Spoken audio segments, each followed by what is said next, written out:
Welcome to my channel IIT forum. Myself Parth Chaudhary. तो मैं जो टॉपिक अभी करा रहा हूँ आपको वो है डायपोल मोमेंट। तो डायपोल मोमेंट के ऊपर मैं पहले एक लेक्चर बना चुका हूँ, वो सही से देखो। वहाँ पे मैं बताया आपको कौन सी कॉन्सेप्ट कौन सी फैक्टर जो है जो डायपोल मोमेंट में बहुत ही काम में आएगा। तो गाइस चलो इस लेक्चर में हम और भी ज़्यादा प्रॉब्लम सॉल्व करेंगे तो आपकी कॉन्सेप्ट और भी क्लियर हो जाएगा। तो चलो इस प्रॉब्लम को देखते हैं। फर्स्ट प्रॉब्लम है आज का कि although NF bond are much polar than NH bond but NF3 has much smaller dipole moment as compare to NH3।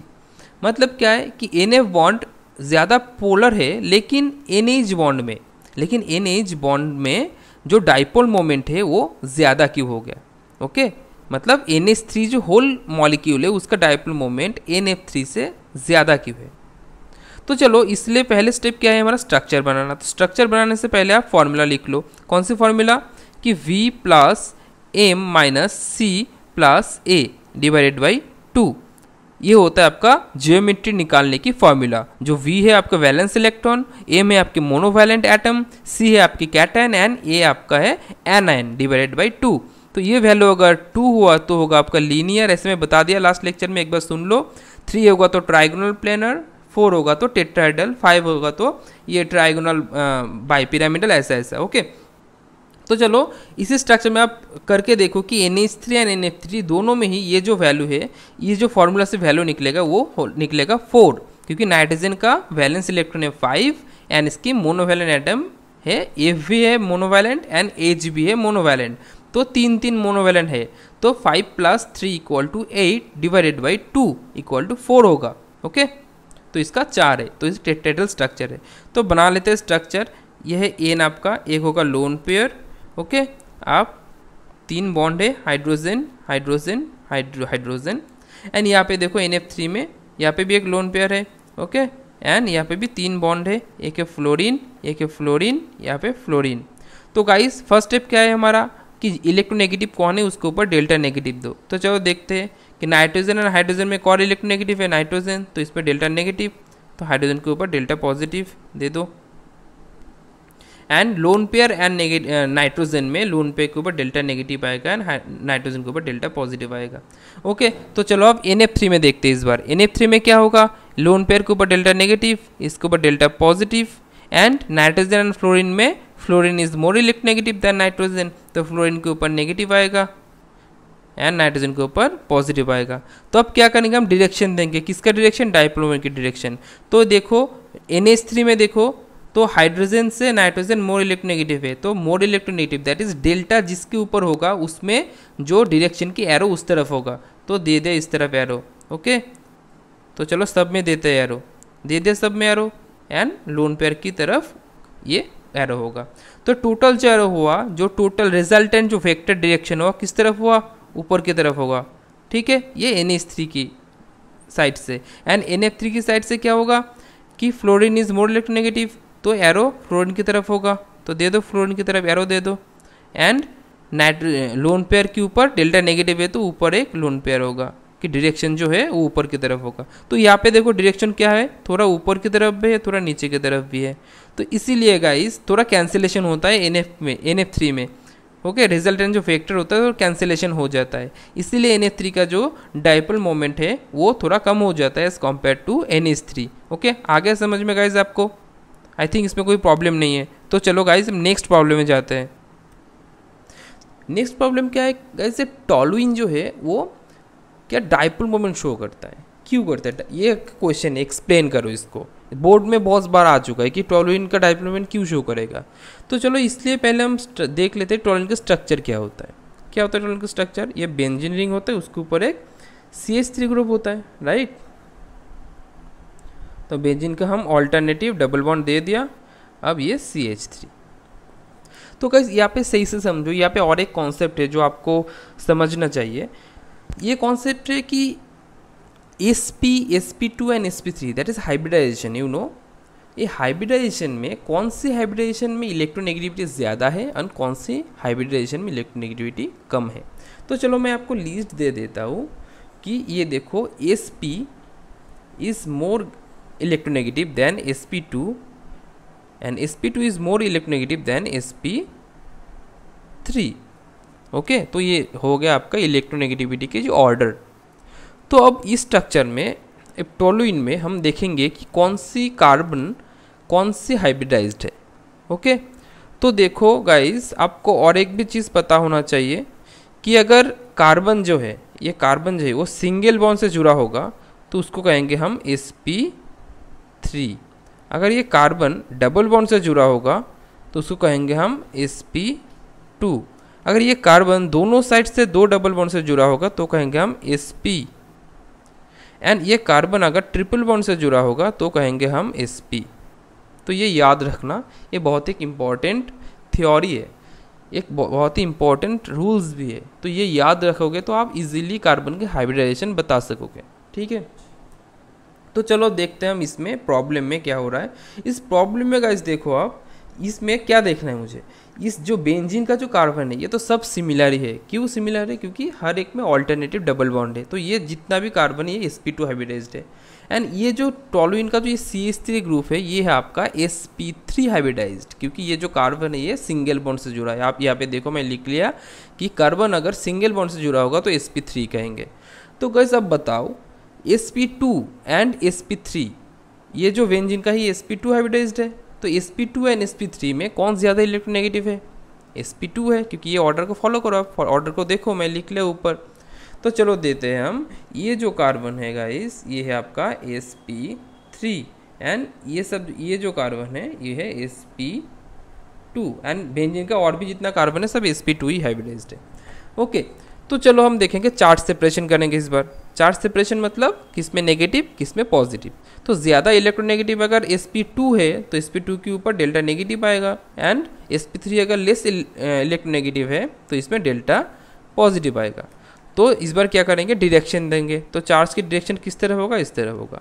तो अब देखो गाइस, इसीलिए टोलुइन में डाइपोल मोमेंट आता है। क्यों आता है? क्योंकि इसमें चार्ज सेपरेशन भी है। इसमें एक इलेक्ट्रॉन जो म्यू है आपका, जो म्यू इक्वल टू जो ई इंटू डी, ये सेटिस्फाई हो रहा है यहाँ पे, क्योंकि चार्ज भी है एंड चार्ज सेपरेशन का जो डिस्टेंस वो भी है। तो इसीलिए टोलुइन में डाइपोल मोमेंट आता है। तो चलो गाइस नेक्स्ट प्रॉब्लम में जाते हैं। नेक्स्ट प्रॉब्लम क्या है हमारा, although hydrogen fluoride that is HF molecule is smaller than HCl molecule but HF has much larger dipole moment than HCl। तो पहले क्वेश्चन को आप गाइस समझो कि HF मॉलिक्यूल स्मॉलर है, लेकिन फिर भी क्यों HCl का जो डाइपोल मोमेंट है वो HF से बहुत कम है। ज़्यादा होना चाहिए ना, क्योंकि वो जो बॉन्ड डिस्टेंस, बॉन्ड लेंथ होगा एक, अगर लेंथ ज़्यादा है आपका तो चार्ज सेपरेशन ज़्यादा होगा। अगर बॉन्ड का लेंथ ज़्यादा है तो अगर चार्ज सेपरेशन ज़्यादा होगा तो वो जो फॉर्मूला है mu equal to E into D, तो डी ज़्यादा होगा, तो HCl का डाइपोल मोमेंट ज़्यादा होना चाहिए। लेकिन गाइस यहाँ पे और एक चीज़ आप याद रखना कि जो फॉर्मूला है लाइक म्यू इक्वल टू क्या फॉर्मूला है, ई इंटू डी, राइट। तो यहाँ पे आपको दोनों फैक्टर को याद रखना पड़ेगा। यहाँ पे ई भी याद रखना पड़ेगा एंड डी भी, मतलब इन दोनों फैक्टर की वजह से आपका ये डाइपोल मोमेंट का कंट्रीब्यूशन हो रहा है। तो यहाँ पे जो HF मॉलिक्यूल है, फ्लोरीन का इलेक्ट्रोनेगेटिविटी बहुत ही ज़्यादा है as compare to chlorine. Fluorine का इलेक्ट्रोनेगेटिविटी लगभग 4 है एंड क्लोरीन की जो है ये 3 है। तो यहाँ पे ये जो E वैल्यू है इसमें फ्लोरीन ज़्यादा कंट्रीब्यूट कर रहा है क्योंकि इसका इलेक्ट्रोनेगेटिविटी 4 है। बट डिस्टेंस में भी कौन कंट्रीब्यूट कर रहा है, क्लोरीन, क्योंकि HCl जो है, HCl जो बॉन्ड लेंथ है वो बहुत ज़्यादा है as compare to HF bond length. तो गाइज इन दोनों फैक्टर में से ये जो फ्लोरीन का फैक्टर है दैट इज इलेक्ट्रॉन का चार्ज फैक्टर है, ये ज़्यादा ओवरकम करता है as compare to this D bond distance. इसीलिए आपका HF जो है इसका डाइपोल मोमेंट लार्जर होता है। ठीक है गाइज, आ गया समझ में। ये जो फ्लोरीन है ये E इज ओवरकम। ओके, तो चलो गाइस इस प्रॉब्लम में, प्रॉब्लम नंबर 6 में आपका क्वेश्चन क्या है, आपका क्वेश्चन है कि para dihydroxybenzene that is para dihydroxybenzene has dipole moment of 1.64 dB। इसको एक्सप्लेन करो। तो चलो पहले हम स्ट्रक्चर बनाते हैं। स्ट्रक्चर कैसे बनाएंगे, ये क्या हो आपका बेंजीन। आपको क्या क्वेश्चन में क्या मॉलिक्यूल का नाम क्या है, पैरा डाई हाइड्रोक्सी, तो अगर डाई हाइड्रोक्सी मतलब 2 हाइड्रोक्सी ग्रुप है, राइट, ये एक हाइड्रोक्सी ग्रुप है और पैरा पोजिशन में और एक हाइड्रोक्सी ग्रुप है। ओके, तो इसमें डाइपोल मोमेंट है या नहीं, तो ये आपका कन्फ्यूजन है। लेकिन यहाँ पे क्वेश्चन में स्टेटमेंट में बोल दिया कि इसके डाइपोल मोमेंट है 1.64, तो आप इसको प्रूव करो। तो गाइज यहाँ पे देखो, यहाँ पे दो पहले काम क्या है हमारा, चार्ज सेपरेशन इलेक्ट्रोनेगेटिविटी की बेसिस में। तो गाइज यहाँ पे oxygen is more electronegative than carbon, तो ऑक्सीजन के ऊपर डेल्टा नेगेटिव, इसमें डेल्टा पॉजिटिव। तो hydrogen is more electropositive as compare to oxygen, तो हाइड्रोजन के ऊपर डेल्टा पॉजिटिव। यहाँ पे भी same, hydrogen delta positive, oxygen का डेल्टा नेगेटिव एंड कार्बन का डेल्टा पॉजिटिव। तो गाइस यहाँ पे याद रखना, ये जो है आपको क्या यहाँ पे आ रहा है, अब क्या डायरेक्शन दोगे आप, तो एक डायरेक्शन इस तरफ जाएगा, एक डायरेक्शन इस तरफ जाएगा। तो यहाँ पे एक डायरेक्शन इस तरफ जाएगा, एक डायरेक्शन इस तरफ जाएगा, राइट। लेकिन इसका जो एवरेज रिजल्टेंट जो डायरेक्शन होता है वो क्या होता है गाइस, वो होता है आपका इस तरफ, दैट इज एक एंगल में होता है। ओके, इससे एंगल में डायरेक्शन होता है, एंड इसका भी इससे एंगल में डायरेक्शन होता है। तो दोनों डायरेक्शन देखो गाइस ऊपर की तरफ जा रहा है, तो मतलब इसका डाइपोल मोमेंट है। ओके, ये पूरा कैंसिलेशन नहीं हुआ, ये जो देख रहे हो यहाँ पे एक डायरेक्शन इस तरफ, एक डायरेक्शन इस तरफ, तो इसका रिजल्टेंट डायरेक्शन जो है ये इस तरफ होगा, एक एवरेज डायरेक्शन। एंड इसका भी देखो, एक डायरेक्शन इस तरफ, एक डायरेक्शन इस तरफ, तो एवरेज डायरेक्शन होगा इस तरफ। तो ये दोनों ही ऊपर की तरफ जा रहा है, मतलब ये एक तरफ इस जा रहा है, एक तरफ ये जा रहा है, ठीक है। तो इसीलिए रिजल्टेंट डायरेक्शन जो ऊपर की तरफ है।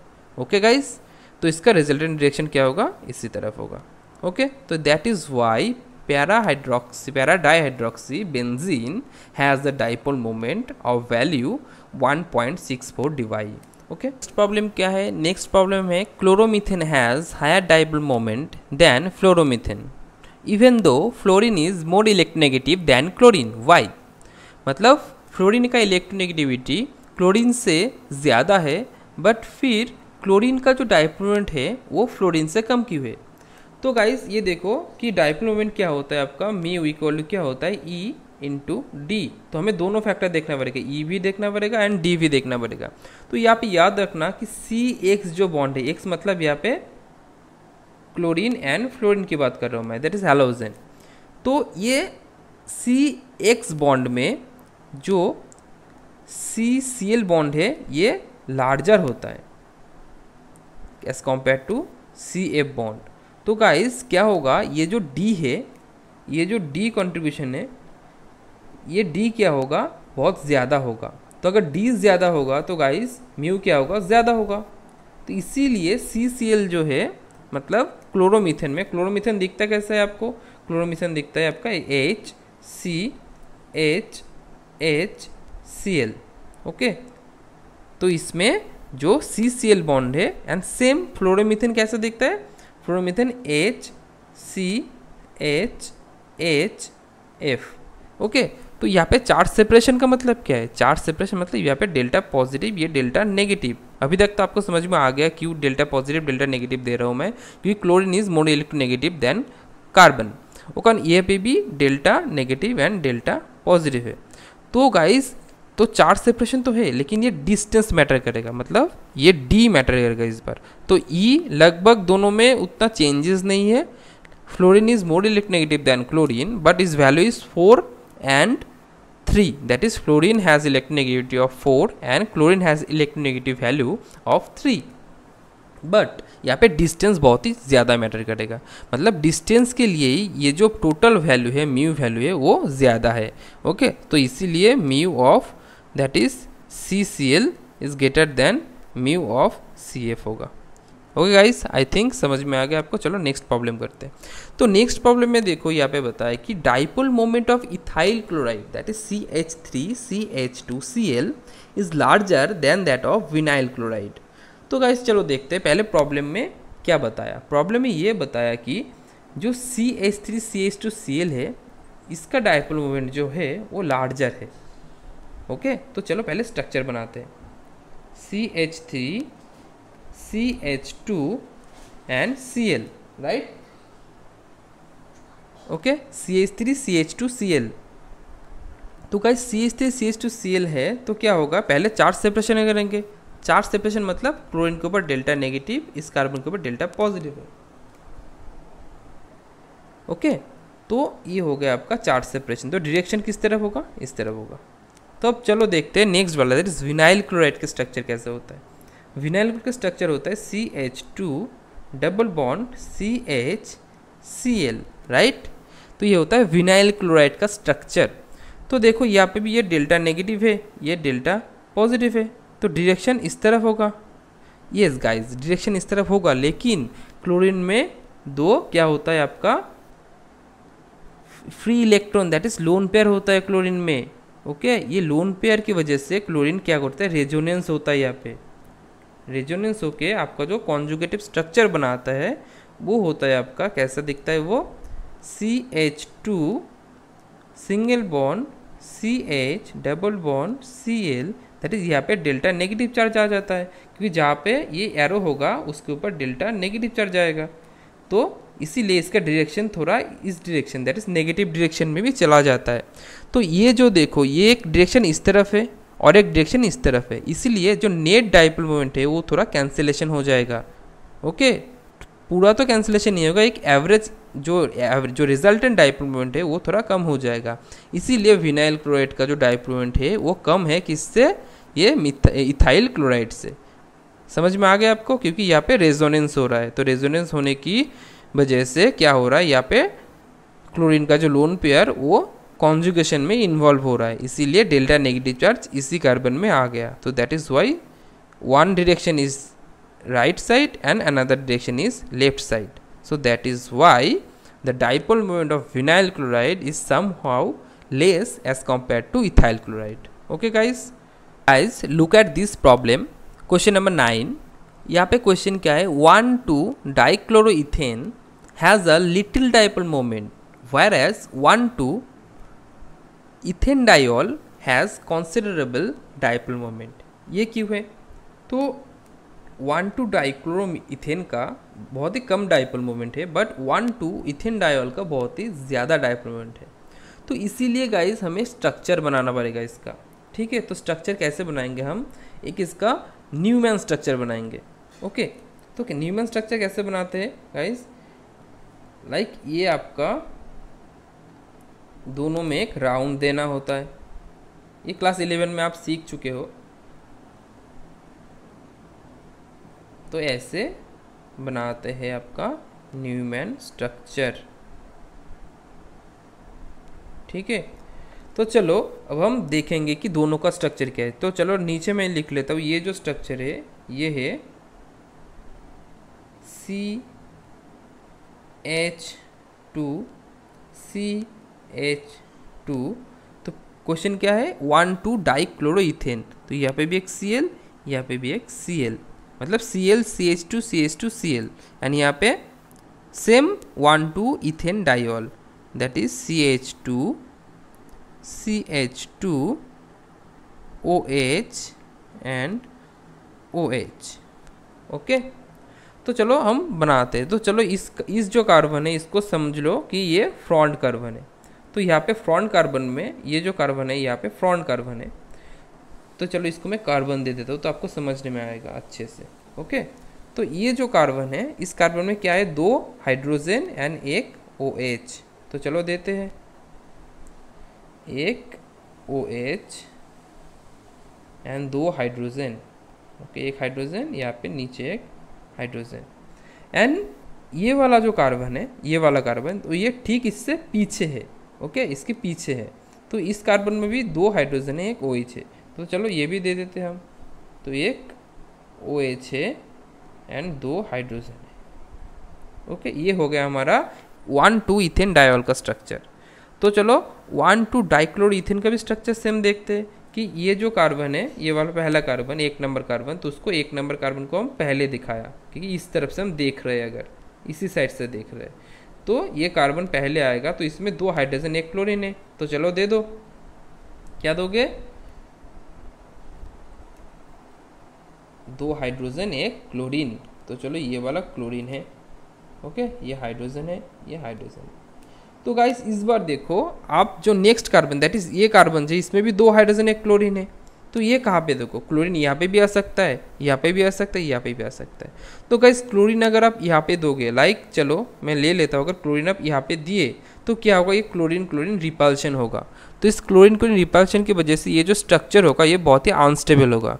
तो इसीलिए हम क्या करेंगे, ये क्लोरीन को ऊपर नहीं देंगे, इस क्लोरीन को हम नीचे देंगे। तो क्या होगा, ये क्लोरीन जो ये क्लोरीन नीचे, ये क्लोरीन ऊपर, तो क्या होगा यहाँ पे रिपल्शन बहुत ही कम होगा। तो ये स्ट्रक्चर जो ये स्टेबल है।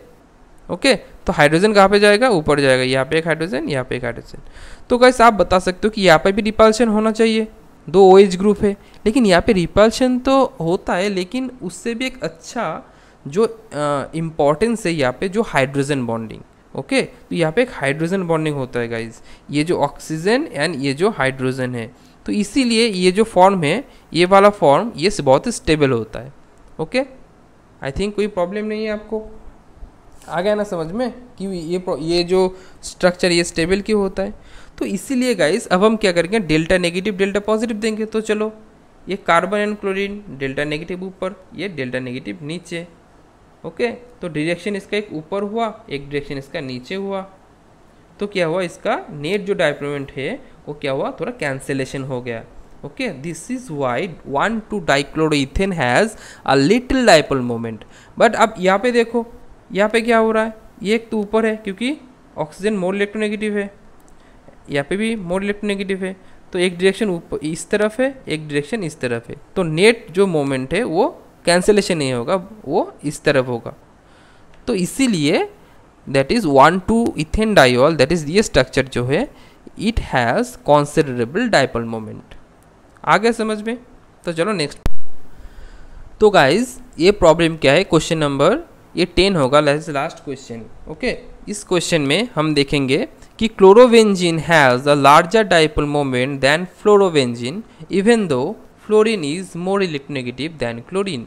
तो ऐसे हम ये जो क्वेश्चन, ये 3 नंबर क्वेश्चन है जो सिमिलर टाइप क्वेश्चन है, लेकिन डिफरेंट एक्सप्लेनेशन है। तो गाइस सही से समझो, आप सही से इस लेक्चर को सही से सुनो तो ही समझ में आएगा आपको। तो ठीक है, तो चलो पहले क्या करेंगे, हम स्ट्रक्चर बनाएंगे। स्ट्रक्चर कैसे बनाएंगे, फ्लोरोबेंजीन एंड क्लोरोबेंजीन की, राइट। तो चलो ये स्ट्रक्चर बना लिया मैंने बेंजीन की। अब क्लोरोबेंजीन मतलब यहाँ पे क्लोरीन होगा, फ्लोरोबेंजीन मतलब यहाँ पे फ्लोरीन होगा। ओके, तो गाइस पहले बताए कि फ्लोरीन क्लोरीन में क्या होता है, लोन पेयर होता है। कितना, 3 लोन पेयर होता है। ओके, क्लोरीन में भी सेम है। ये क्यों है 3 लोन पेयर, आपको अगर समझना है तो कमेंट बॉक्स में कमेंट करो, मैं इसके ऊपर भी एक लेक्चर बना दूंगा। ठीक है, तो गाइस देखो क्या होगा, तो पहले इलेक्ट्रोनेगेटिविटी देना होगा हमें, तो दे देते हैं। क्लोरीन इज इलेक्ट्रोनेगेटिव, तो डेल्टा नेगेटिव क्लोरीन के ऊपर आएगा एंड कार्बन के ऊपर डेल्टा पॉजिटिव आएगा। यहाँ पे भी सेम, फ्लोरीन के ऊपर डेल्टा नेगेटिव आएगा, यहाँ पे डेल्टा पॉजिटिव आएगा। तो गाइस तो दोनों में तो सेम ही है, तो यहाँ पे क्लोरोबेंजीन का डाइपोल मोमेंट ज़्यादा क्यों है। तो गाइस यहाँ पे 2 फैक्टर काम करेगा। एक फैक्टर है आपका -I effect and +R effect. Okay, तो -I +R क्या होता है, इसके ऊपर मैं लेक्चर बनाऊंगा, तो उसको सुनना सही से, ठीक है, तो आपको समझ में आ जाएगा। लेकिन यहाँ पे मैं थोड़ा बता देता हूँ आपको -I एंड +R क्या होता है। I मतलब है इंडक्टिव इफेक्ट, -I मतलब जो इलेक्ट्रॉन जो पूल करता है उसको कहेंगे, मतलब खींचता जो इलेक्ट्रॉन उसको कहेंगे -I। एंड +R मतलब क्या है, +R मतलब ये है आपका जो रेजोनेंस में इन्वॉल्व होता है। लाइक यहाँ पे देखो, ये जो लोन पेयर है ये अंदर चला जाएगा, ठीक है, ये मतलब इलेक्ट्रॉन यहाँ पे अंदर पुश कर रहा है, तो ये होगा +R इफेक्ट। ओके, तो चलो हम देखते हैं -I एंड +R। क्लोरीन में क्या है, क्लोरीन में क्या है, -I है एंड +R है। फ्लोरीन में भी -I है एंड +R है। लेकिन इसका जो डोमिनेट करता है क्लोरीन में -I ज़्यादा डोमिनेट करता है एज़ कम्पेयर टू +R। लेकिन फ्लोरीन में +R ज़्यादा डोमिनेट करता है as compare to -I। Okay, तो क्या क्यों डोमिनेट करते हैं, तो ये भी मैं बताऊंगा आपको, सही से समझो इसको। तो देखो फ्लोरीन जो है ये क्या है, सेकेंड पीरियड की एटम है, राइट। तो इसलिए इसका जो ये जो रेजोनेंस होगा इस कार्बन से, ये क्या होगा, 2p ओवरलैप होगा, राइट। क्या होगा, 2p ओवरलैप होगा, तो जिसका साइज सेम ही है, तो इसका ओवरलैप बहुत ही अच्छा होगा। इसीलिए फ्लोरीन का जो है ये फ्लोरीन का जो प्लस R होता है ये ग्रेटर देन होता है माइनस I से। लेकिन क्लोरीन क्या कहता है, क्लोरीन का है Cl जो है ये 3p है, दैट इज थर्ड पीरियड की क्या है ये एटम है। तो 3p orbital and 2p orbital में जो मैचिंग होगा वो बहुत कम होगा, मतलब वो कम होता है। इसीलिए क्लोरीन का जो है, इस क्लोरीन का जो माइनस I होता है ये ग्रेटर देन होता है प्लस R से। ओके, तो देखो प्लस R मतलब क्या है, इलेक्ट्रॉन पुश करना। तो फ्लोरीन क्या करेगा, इलेक्ट्रॉन पुश भी करेगा। अगर इलेक्ट्रॉन पुश करेगा तो डायरेक्शन इस तरफ आएगा, एंड इलेक्ट्रॉन पुल करेगा तो डायरेक्शन जो है ऊपर की तरफ जाएगा। तो इसलिए फ्लोरीन का जो डाइपोल मोमेंट होता है वो नेट कैंसिलेशन बहुत ही ज़्यादा होता है, मतलब नीचे की तरफ भी आता है ऊपर की तरफ भी आता है, राइट। तो इसलिए फ्लोरीन का जो नेट डाइपोल मोमेंट है, नेट जो म्यू वैल्यू है फ्लोरीन का, वो क्या होता है, कम हो जाता है। ओके, एंड क्लोरीन का देखो, क्लोरीन क्या होता है, माइनस I ज़्यादा है।